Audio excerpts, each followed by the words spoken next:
Que a paz de nosso Senhor e Salvador Jesus Cristo esteja com todos vós. Aqui quem vos fala é o irmão Jorge, dando continuidade em nossos estudos, falando sobre a importância de um coração puro, agora no capítulo 3. Deus leva em consideração a intenção do coração. Tudo vai depender de com que intenção isso ou aquilo foi feito ou dito, ou deixado de fazer ou de ser dito. Jeremias, capítulo 17, versículo 10. Eu, o Senhor, esquadrinho o coração, eu provo os pensamentos, e isto para dar a cada um, segundo o seu proceder, segundo o fruto das suas ações. Há situações em que a primeira pessoa, por zelo ao seu coração, para não alimentar sentimentos ruins, decide se afastar da segunda pessoa. Não há má intenção nisso, porém, essa mesma atitude pode ser tomada com intenção ruim, exatamente por querer, através dessa ausência, alimentar tais sentimentos ruins. Há situações em que a primeira pessoa, com má intenção, movida pelo sentimento ruim existente em seu coração, pratica o bem ou um suposto perdão à segunda pessoa somente para acumular brasas vivas sobre a cabeça da mesma. A segunda pessoa, sob determinada intensidade de sofrimento, padecendo por algum tempo, o mais provável é durante esse tempo refletir sobre a sua condição e questionando o porquê. Essa pessoa, vindo ou não a reconhecer o seu erro, arrependendo-se ou não, julgando Deus que ela já sofreu o que tinha que sofrer, que ela já pagou e mais nada tem a ser cobrado, apagam-se as brasas vivas e conclui-se a punição, acabando assim o seu sofrimento. No fim desse ciclo, a segunda pessoa passa a ser justificada por já ter pagado o que devia e mais ainda, o sofrimento da segunda pessoa pode atrair a compaixão de Deus para com ela, o qual não se agrada do sofrimento humano, como diz lá em Lamentações, capítulo 3, versículos 32 e 33, enquanto que a primeira pessoa continua com impurezas em seu coração, colocando o seu semelhante em situações que a Deus não são agradáveis, provocando contra si mesma a falta da compaixão de Deus. Porque isso que ela fez com a primeira pessoa, ela vai pegar o costume de fazer com todas aquelas que ela considerar, que ela julgar que merece receber brasas vivas sobre a cabeça. Vejamos o que diz Lamentações, capítulo 3, versículos 32 e 33. Pois, ainda que entristeça alguém, usará de compaixão segundo a grandeza das suas misericórdias, porque não aflige nem entristece de bom grado os filhos dos homens. Isso é um coração puro, porque vendo os erros dos seres humanos, Deus não se contamina com os sentimentos ruins que há nos corações humanos e continua fazendo o bem. Por isso o Senhor Jesus Cristo disse: ame os vossos inimigos. Amai os que vos perseguem e que vos maltratam, para que sejais filhos do vosso Pai que está nos céus, que faz com que a chuva caia sobre bons e maus, e o sol brilhe para justos e injustos. Se Deus não tivesse um coração puro, ele ia dizer: os homens não merecem, o sol vai brilhar só para quem me agrada, a chuva vai cair só para aquele que eu quiser.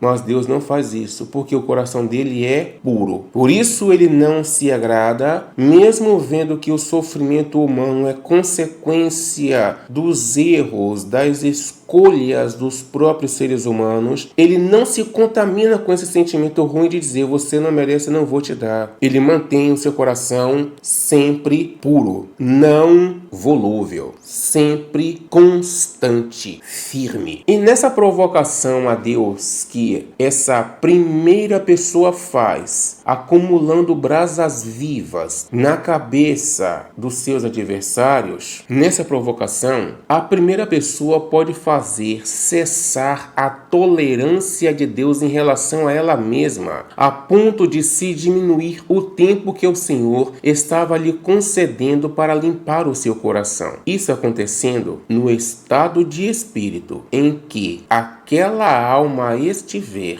Nesse estado de espírito, ela permanecerá quando ela morrer. Há também situações em que a sincera humildade e o sincero perdão da primeira pessoa possam provocar algum sentimento ruim na segunda pessoa. Nesse exemplo, a segunda pessoa pode, com sentimento impuro, intenção impura, tentar se aproximar da primeira pessoa, querendo demonstrar humildade. Isso pode ser vice-versa, tanto da primeira pessoa em relação à segunda, como da segunda pessoa em relação à primeira. Há também situações em que uma pessoa tente aproximação com a outra com boa ou má intenção. Tudo será julgado segundo a intenção. Aos olhos humanos, vêem-se boas ou más atitudes, mas Deus vê o que há no coração. Deve-se fazer separação entre o sentimento de justiça e o ressentimento, porque se unirmos os dois, ninguém subsistirá. Não pode unir os dois. Os dois podem ser unidos, mas não devem. Ressentimento e justiça não devem ser colocados juntos, porque a raça humana irá se destruir,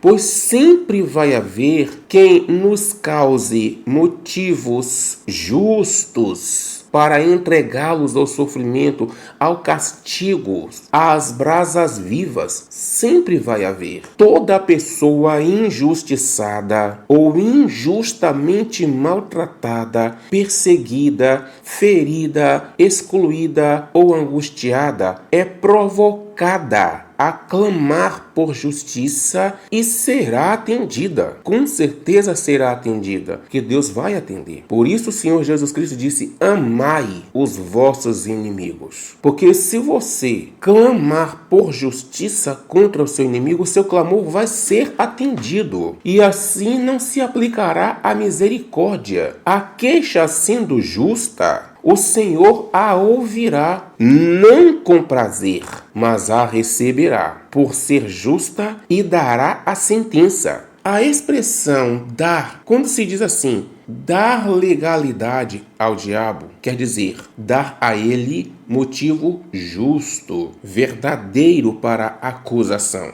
Mas sendo ele de um interior totalmente impuro, a justa queixa ou acusação feita por ele contra quem quer que seja será atendida por Deus. E o acusado terá que pagar, mesmo que não sendo do agrado de Deus. Quando agimos movidos por alguma espécie de sentimento impuro, não podemos produzir frutos de misericórdia, mas sim de acusações e justiça. Ora, somos de Deus e não devemos ter em nós algo que faça referência ao mal.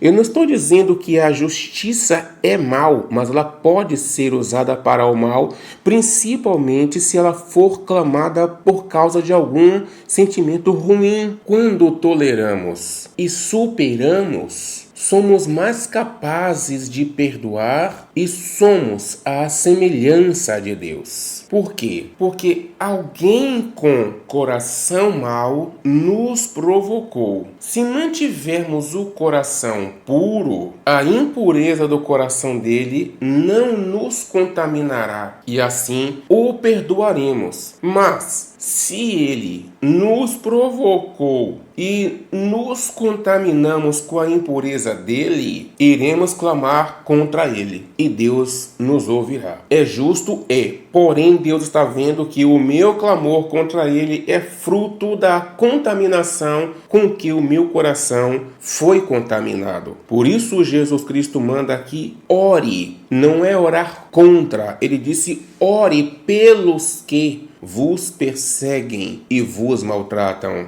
Ele nunca mandou orar contra. Em uma certa feita, os discípulos disseram: Senhor, queres que clamemos aos céus e desça fogo para consumi-los? E Jesus Cristo disse: não. Vós não sabeis de que espírito sois? Jesus Cristo proibiu, porque Deus julga a intenção. Eu posso clamar por justiça a Deus estando com o coração puro. O problema é se eu clamar por justiça estando com o coração impuro. Eu serei atendido de qualquer jeito, ou com coração impuro, ou com coração puro, eu serei atendido. Porque havendo ou não impurezas no meu coração, se a minha queixa é justa, será atendida por Deus. O que Deus não quer é que esse clamor seja fruto de alguma impureza no coração. É isso que Deus não quer. Porque o que Deus leva em consideração é a impureza no coração. O não perdoar dá legalidade ao diabo para acusar aquele que não perdoou. Um outro exemplo. Quando Pedro fez julgamento em relação à atitude de Ananias, e Ananias caiu morto na frente dele, Pedro não demonstrou o menor remorso, porque o coração dele estava firme na pureza. Ele não fez aquilo movido por emoção, movido pelo coração, movido por alguma espécie de sentimento ruim. Ele ali não estava defendendo a si mesmo, nem a sua integridade física, nem a sua honra. Não foi nada relacionado a si mesmo, mas foi tudo relacionado a Deus. Ele disse para Ananias: mentiste ao Espírito Santo. Ananias caiu morto na frente dele e ele não sentiu remorso. Quando chegou a esposa de Ananias, quando chegou Safira, o fato se repetiu e ele continuou sem remorso, porque ele não fez aquilo com ódio, nem com raiva, nem com ira, nem com mágoa, nem com ressentimento. Agora, passado esse fato, qual é a outra passagem bíblica que mostra Pedro fazendo a mesma coisa com alguém que ele perseguia ou que ele maltratava? Não tem. Pedro foi muito perseguido, muito maltratado, chorou muito, mas a Bíblia não conta um relato de Pedro clamando a Deus contra alguém por causa dele mesmo. Saulo de Tarso, ele ia com o coração cheio de ira perseguir o povo de Deus. Depois que ele se converteu, ele chegou a falar de Himeneu e Alexandre, alguns nomes de pessoas que eram falsos cristãos, que faziam barreiras ao evangelho, que ele mesmo diz que já havia entregue a Satanás. Mas olha o que ele diz: entregou a Satanás para castigar a carne, para que o espírito seja salvo. Qual foi a má intenção que existia em Paulo apóstolo? Nenhuma. A intenção foi boa: castigar a carne para que o espírito seja salvo. O coração dele se manteve firme, constante, inabalável, incontaminado, puro, sadio, sem má intenção.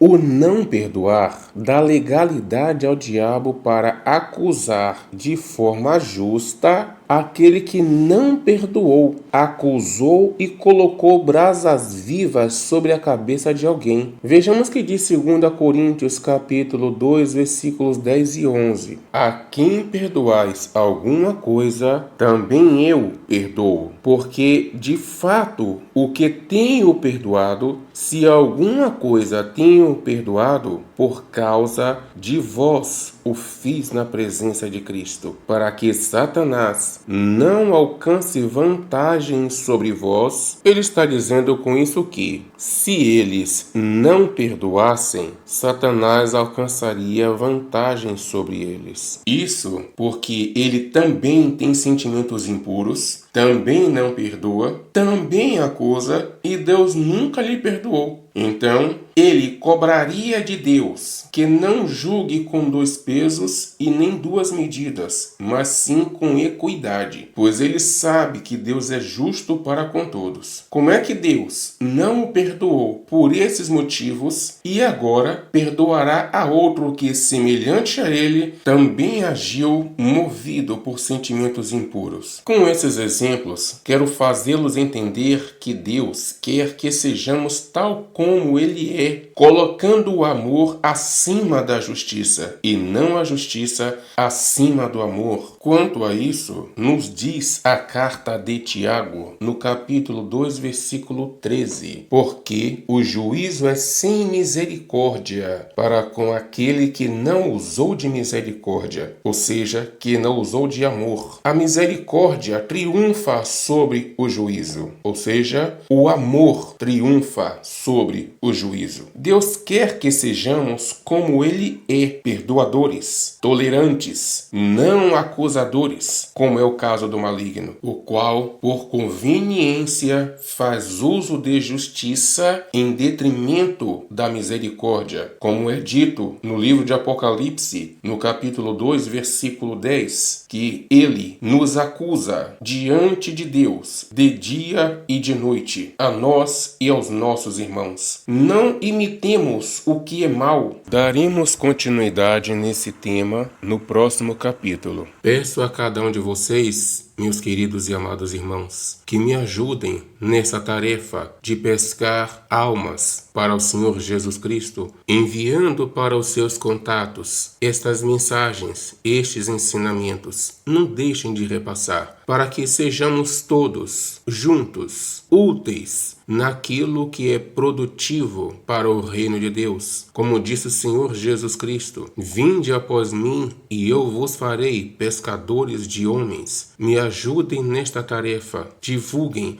para todos os seus contatos. Não deixem de repassar, sabendo que o nosso trabalho no Senhor não será vão. Que Deus abençoe a todos e fiquem todos na santíssima e gloriosíssima paz de nosso Senhor e Salvador Jesus Cristo.